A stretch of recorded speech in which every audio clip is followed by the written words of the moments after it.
ஓம் சரவண பவ. அன்பர்கள் அனைவருக்கும் ஆத்ம வணக்கங்கள்.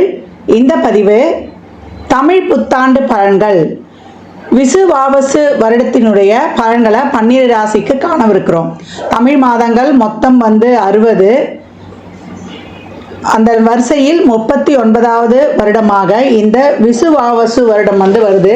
இந்த விசுவாசு வருடம் எப்படி இருக்கும் பொதுவாக அப்படின்னு பஞ்சாங்கத்தில் சொல்லும்பொழுது நிறைய நன்மையும் தீமையும் பலன்களாக தராங்க. இந்த விசுவாவசு வருடத்துடைய ஆரம்ப மாதமே சித்திரை மாதமாக இருக்கும். கோடை மழை நன்கு பொழியும். காய்கறிகள்லாம் நல்லா விளைஞ்சாலுமே விலைவாசி ஏறும்னு சொல்கிறாங்க. தங்கம் வெள்ளி விலைகள் மேலும் ஏறும். பங்கு வர்த்த விலைகள் கட்டுக்குள் இருக்கும். விவசாயம் செழிக்கும் அப்படின்னு சொல்லிட்டாங்க. இந்த வருடம்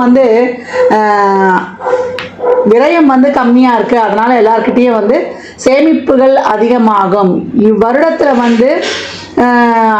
மருத்துவ செலவுகள் அதிகமாகும். ஏன்னா அனாரோக்கியத்தோட அளவு ஜாஸ்தியாக இருக்குது.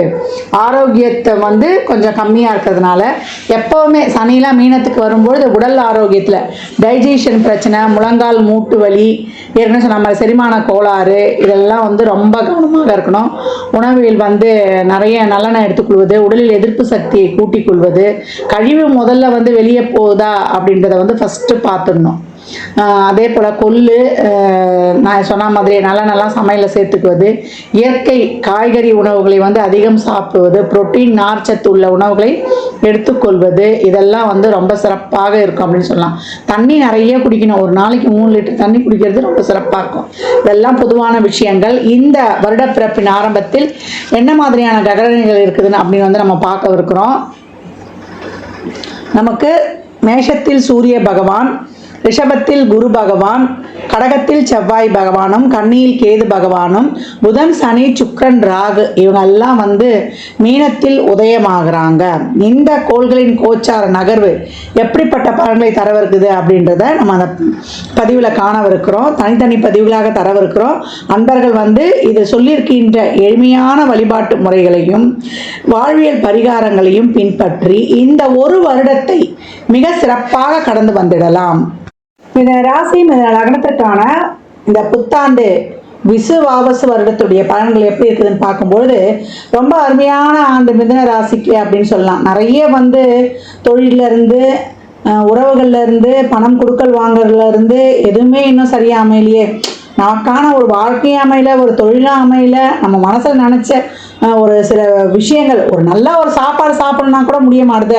அங்கே ஒரு ஆரோக்கிய குறைபாடு வந்துடும். ஹெல்த் இஷ்யூவை அதிகமாக சந்திக்கக்கூடியவர்கள் இந்த மிதுன ராசி.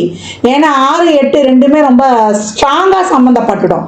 மிதுன ராசி லக்னமாக இருந்தீங்கன்னா நிறைய வாழ்வியல் செயல்பாடுகள், முறைப்பாடுகள் இதெல்லாம் ப்ராம்ப்டாக தினசரி வாழ்க்கையில் கடைபிடிக்கணும். ஏன்னா ஏதாவது ஒரு ஹெல்த் இஷ்யூ இவங்களுக்கு இருந்து கொண்டே இருக்கும். நான் வைத்தியத்துக்காகவே என் காசை ஃபுல்லாக செலவு பண்ணேன், இல்லை ஏதாவது ஒரு ஸ்ட்ரெஸ் எனக்குள்ளேயே இருந்துகிட்டு இருக்குது அப்படின்னு சொல்லக்கூடியவர்கள் இந்த மிதுன ராசி லக்னக்காரர்கள். இந்த வருடம் உங்களுக்கு ரொம்ப ஏற்றமான வருடம். ஆனால் ஹெல்த் இஷ்யூவில் கொஞ்சம் கவனம் அதிகம் தேவை அப்படின்னு சொல்லியாச்சு. தோட்டு சம்பந்தப்பட்ட விஷயங்கள், அஜீரண இஎன்டி சம்பந்தமான பிரச்சனைகள், அஜீரண சம்பந்தப்பட்ட பிரச்சனைகள், நிறைய எதிர்பார்ப்புலாம் வச்சுட்டு அதெல்லாம் நடக்கலன்னு சொல்லிட்டு கஷ்டப்படுறது, இதை மட்டும் வைத்து கொள்ளக்கூடாது. ஏன்னா மற்றபடி எல்லாருமே 5 பேர்லாம் ஒன்றா இருக்கிறது இல்லை. நம்ம கொடுக்குறோம், அது திருப்பி நமக்கு அதே மாதிரி கிடைக்கணும். ஏன்னா புதுமை நிறைய விரும்புபவர்கள், ஒரு சாப்பாடு விஷயத்தில் ரொம்ப அந்த ருசியாக சாப்பிடக்கூடியவர்கள். பக்கத்து வீட்டில் என்ன குழம்பு குடித்தாலும் இவங்களுக்கு அங்கே வந்துடும் வாசனை. இந்த வாசனையை வச்சு அதில் அந்தந்த பொருள் போட்டுக்கிறாங்கன்றதை கண்டுபிடித்துக்கூடக்கூடியவர்கள். அதனால் உடல் ஆரோக்கியத்தை அதிகப்படியான கவனத்தை மேற்கொள்ளணும். ஒரிஜினல் 12ல் சனி இருப்பதனால இந்த காலகட்டம் மிதுனத்துக்கு ரொம்ப அருமை. இது வரைக்கும் நான் பாசிட்டிவாகவே சிந்திக்கல அப்படின்றவங்கலாம் நேர்மறையாக சிந்திச்சு ஒரு கொள்கை கோட்பாடோட ஒரு நல்லதையே ஒரு முழு பாசிட்டிவாக இருக்க போறீங்கன்னா இந்த காலகட்டம் குரு உங்கள் ராசிக்கு லக்னத்தில் ராசி லக்னத்தில் ஒரு திக்பலம் பெற்றுடுவார். ஒரு நல்ல ஒரு நேர்மறை தாட்ஸை கொடுத்தோம். ஃபர்ஸ்ட் உங்கள் தாட்ஸே உங்கள் எண்ணமே உங்களை வெற்றி பெற வைக்கும் அப்படின்னு சொல்லலாம். ஒரு எண்ணமும் செயலும், உங்கள் எண்ணம் எழுத்து செயல்பாடு ஒரு தெளிவாக ஒரு சிறப்பாக இருந்தால் அது வந்து மிகப்பெரிய ஒரு வெற்றியை கொடுத்துரும் அப்படின்னு வந்து சொல்லலாம். அது நேரம் எங்கே பார்க்கணும், 5ஆம் இடத்தை பார்க்கும், பூர்வ புண்ணிய ஸ்தானத்தை. அந்த பூர்வ புண்ணியம் என்பது நமக்கு வாழ்க்கையில் எல்லா வகையிலையும் ஒரு படி மேலே உயர்வதை வந்து காட்டும் அப்படின்னு வந்து சொல்லலாம்.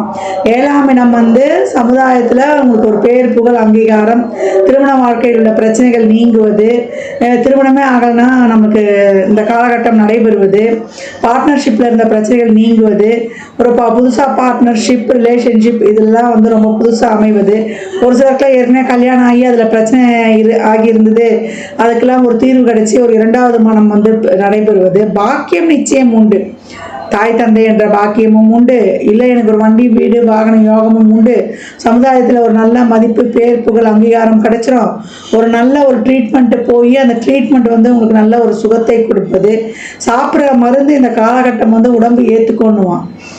வேற்றுமொழி பேசுபவர்களால் நல்ல நன்மை பாக்கியங்கள் உண்டு. தந்தை வழி சொத்துக்கள் இதெல்லாம் ஒரு பிரச்சனையாக இருந்தது, செஞ்சது தந்தைக்கு எனக்குமே பிரச்சனை அப்படின்றவங்க இந்த காலகட்டம் தந்தை வழியால் மிகப்பெரிய ஆதாயம்.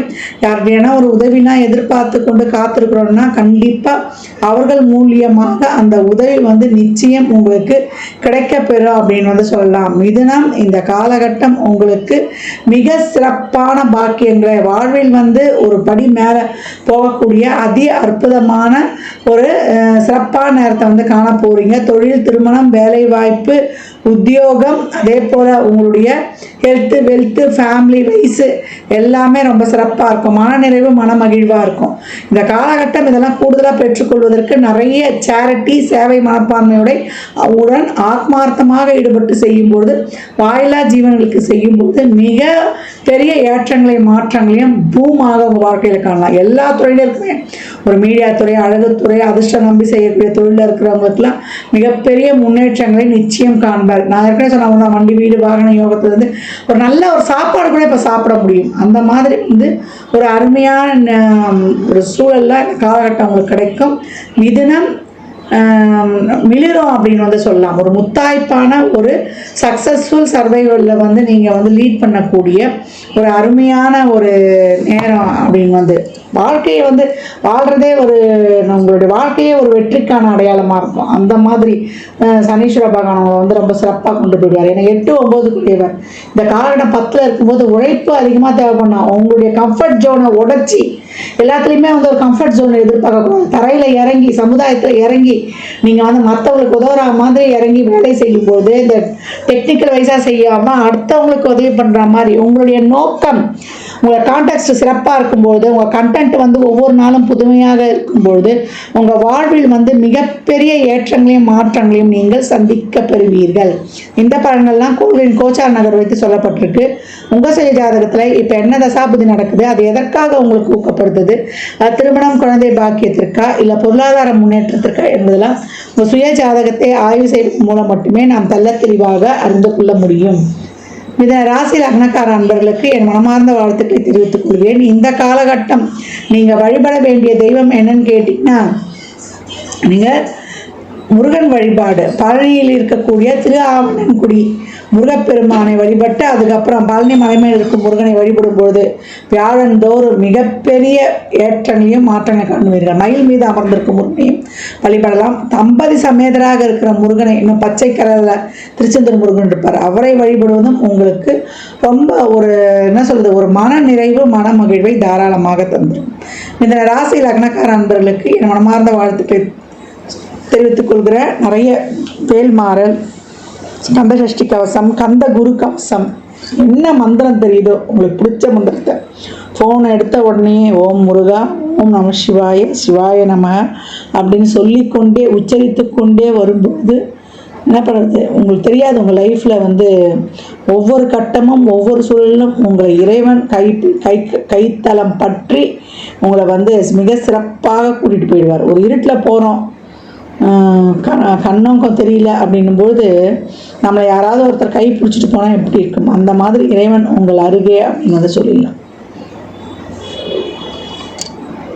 புத்தாண்டுல 12 ராசிக்காரர்களும் ஒரு என்னமா பரிகாரம் பண்ணிக்கிறது அப்படின்னா, நல்லா இருக்கிறவங்களும் சரி, இல்லை ஒரு சாதகம் இல்லாமல் இருக்கிறவங்களும் சரி, நிறைய தான தர்மம் பண்ணுங்க. ஏன்னா சக்கரத்தின் ஒரிஜினல் விரய பாவம் ஓப்பன் ஆயிடுச்சு. அந்த விரயம் வந்து உடல் விரயம், பொருள் விரயம், உறவுகள் விரயம், உறுப்புக்கள் விரயம், அதே போல் ஒரு பார்ட்னர்ஷிப்பு, அதே போல் நம்மளுடைய ஒரு ரிலேஷன்ஷிப்பு, எல்லா விதமான கால விரயம், அதே போல் நேர விரயம், நம்ம உடம்புல இருக்கிற சக்தி எனர்ஜி ஃபுல்லாக ட்ரெயின் ஆக போகுது. அப்போ நம்ம எப்படி வந்து இந்த விரயத்தை வந்து கட்டுப்படுத்திக்கணும் அப்படின்னா, ஒரு நல்ல விஷயங்கள் மூலம் நம்மளை வந்து ஆக்டிவாக நம்மளுக்கு செய்கிறத விட நம்ம நிறைய உடல் உழைப்பையும் மூளை உழைப்பையும் போடும்பொழுதும் நம்மளை எவ்வளோக்கு எவ்வளோ நம்ம வந்து நல்ல எண்ணத்தோட, ஏன்னா சுக்கிரன் உச்சமாகக்கூடிய இடத்துல தான் சனி போயிருக்காரு. அப்போ 4 பேருக்கு ஒரு சேரிட்டி மூலியமாக உதவி பண்ணுறது, தான தர்மங்கள்லாம் உதவி பண்ணும்பொழுது நம்ம அன்றாட பட்ஜெட்டில் நம்ம வீட்டு செலவுகளுக்கு ஒதுக்குற மாதிரி ஒரு தொகையை தான தர்மத்திற்கு ஒரு குறிப்பிட்ட தொகையை நம்மளால் இயன்றது, சாமிக்கு தெரியும் எவ்வளோ தொகை நம்மளால முடியும், நம்ம ஒதுக்கி செய்யப்படுத்தும் போது அம்மா நிதிலாம் உதவி பண்ணுற மாதிரி இல்லை சொல்லணுன்னா உடல் உழைப்பை கொடுங்க. சமுதாயத்தில் இறங்கி துப்புரவு பணியாளர்களுக்கு உங்களால் இயன்ற உழைப்பை வந்து தாராளமாக கொடுங்க. தூய்மை காவலர்கள் அவங்களுக்கு ஒரு சாப்பாடு வாங்கி கொடுக்கலாம். உங்களுக்கு சனிக்கிழமையோ வியாழக்கிழமையோ ஞாயிற்றுக்கிழமையோ எப்போ முடியுதோ மதியம் 1 to 2, இல்லை அந்த நாளில் இப்போ ஒரு மாத பிறப்பில் ஒரு நாள், ஆரம்பத்தில் 4, இப்போ சித்திரை மாதம் பிறப்புனா அந்த மாத பிறப்பில் ஒரு நாள், அந்த மாதிரி வந்து தான தர்ம காரியங்களை நம்ம மூளை ஃபிசிக்கலி, மென்டலி, எமோஷ்னலி, ஃபினான்ஷியலி, உடலாலும் நம்ம அறிவாலும் நம்ம ஒரு ஆதரவு, ஒரு ஆறுதல் சொல்கிறதுனாலும் ஒரு ஃபைனான்ஷியலாகவும் நம்ம வந்து சப்போர்ட் மற்றவங்களுக்கு கொடுக்கும்போது நம்மளுக்கு இறைவன் வந்து நிறைய ஒரு அனுகிரகம் பண்ணுவார். அந்த மாதிரி ஒரு விரயங்களை வந்து நம்மளுக்கு ஏற்படுத்த மாட்டார் அப்படின்னு வந்து சொல்லலாம். மகிழ்வித்து மகிழும் பொழுது, கிராட்டிடியூட் இஸ் ஆட்டிடியூட், ஒவ்வொரு இதுக்கும் நன்றி சொல்லும் பொழுது நம்ம வாழ்க்கை சிறப்பாக இருக்கும். அன்பு எங்கே குறையுது? நன்றி உணர்வும் ஒரு பிரச்சனை, ஒரு உறவு நம்மளுக்கு வரல போது நம்மளுக்கு எந்த இடத்துல வீக் ஆகுறோம், அன்பும் நம்மளுடைய நன்றி உணர்வும் குறையும் போது தான் ஒரு இடத்துல வந்து பிரச்சனை உருவாகுது. எனக்கு யாரும் சரியில்லைன்னு சொல்லக்கூடாது. நம்மளுக்கு வந்து பீப்புள் ஸ்கில் கிடையாது, அவங்களை வந்து பக்குவமாக கையாளக்கூடிய திறன் நம்மளுக்கு தான் இல்லை. அதனால் இந்த காலகட்டம் அனைவரையும் நேசிப்போம். நம்மளை மாதிரியே அடுத்த உயிரில் நேசிக்கும் பொழுது நம்மளை சுற்றி ஒரு சிறப்பான பாசிட்டிவ் ஆரா கடையமாக ஏற்பட்டு வாழ்நாளில் வந்து மிகப்பெரிய சாதனைகளையும் எந்த சூழலிலையும் எந்த காலத்திலையும் நம்ம வந்து பெறலாம். இந்த காலகட்டம் வந்து கோளறுப்பதிகம் தினமும் கேட்கணும்.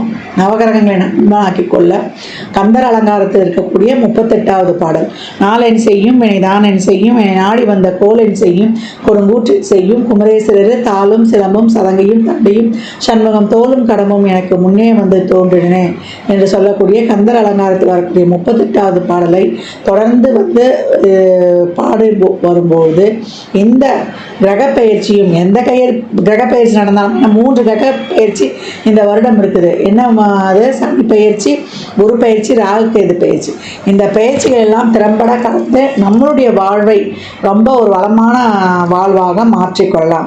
எந்த குரு பயிற்சியும் கண்டு நம்ம வந்து அஞ்ச வேண்டியதே இல்லை. ஏன்னா முருகனுக்குள்ளே தான் 12 ராசிகள், 9 நவகிரகங்கள், 108 நட்சத்திர பாதங்கள், 12 ராசிகள் இதெல்லாம் அடக்கம். அப்போ நம்ம வள்ளல் நம்ம கூட இருக்கும்போது நமக்கு எதுக்கு பயப்படணும்? அவன் நம்ம கையை பிடித்து நம்மளை வழிநடத்தி செல்வான். மற்றும் ஒரு சிறப்பான பதிவில் சந்திக்கும் வரை தங்களிடமிருந்து விடைபெற்றுக் கொள்வது ஆதித்ய சொர்ணலட்சுமி. மிக்க நன்றிகள். வாழ்க வளமுடன். நற்பவி நற்செழி இறையருளால் அனைத்தும் நிறைவாகட்டும். ஜாதகம் பார்க்க விரும்பும் அன்பர்கள் இந்த எண்ணிக்கு ஒரு மெசேஜ் செய்யுங்க. தங்களுக்கான விவரங்கள் அளிக்கப்படும். அப்பாயின்மெண்ட் பெற்றுக்கொள்ளலாம். ஜாதகம் சிறந்த முறையில் பார்த்து கணித்து தரப்படும். வாஸ்து பார்த்து தரப்படும். வாஸ்துப்படி வீடு கிட்ட பிளான்கள் போட்டு தரப்படும். சுமுகூர்த்த நாட்கள் குறித்து தரப்படும். உங்கள் இல்லங்களுக்கு விசேஷ நிகழ்ச்சிகளுக்கு சுமுகூர்த்தங்கள் குறித்து கொள்ளலாம். எண்ணியல் படி பெயர் வைத்து தரப்படும். பிறந்த குழந்தைகளுக்கும் தொழிற்சாலை நிலையங்களுக்கும் சிறப்பான பெயரை அமைத்து உங்கள் வாழ்வை வளமாக்கிக் கொள்ளலாம். அவரவர் சேவைக்குண்டான கட்டணத்தை செலுத்தி சிறப்பான சேவைகளை பற்றி வாழ்வை வளமாக்கிக் கொள்வதற்கு இது ஒரு அற்புதமான வாய்ப்பு.